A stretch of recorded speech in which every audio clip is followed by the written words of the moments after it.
عزيزي انا بعمل لنفسي اللي انت طلعت لقيته جاهز.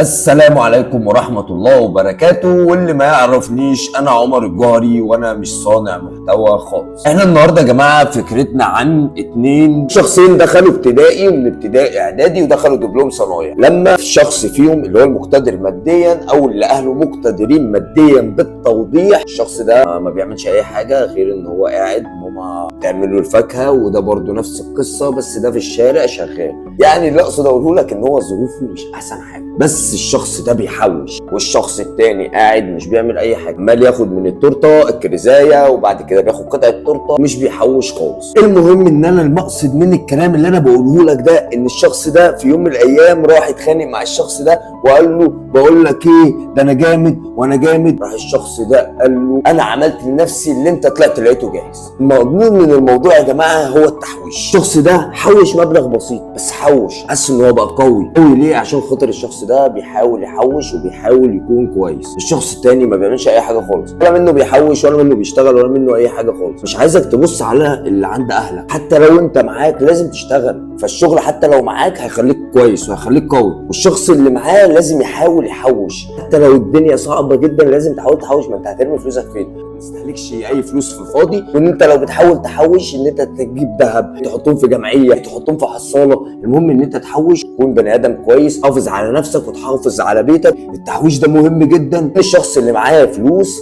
طول ما هو عنده فلوس ومش بيحافظ ومش كويس، المجتمع مش شايفه كويس، يعني مش مقبول منك. لكن اللي هيحافظ على النعمه دي دايما التواضع والستر والسماحه والتعامل الكويس مع القريب والغريب. انا عايزكم تتابعونا الفتره الجايه كتير جدا، ما تنسوش اللايك والكومنتات. هنشوف كل جديد وسلام.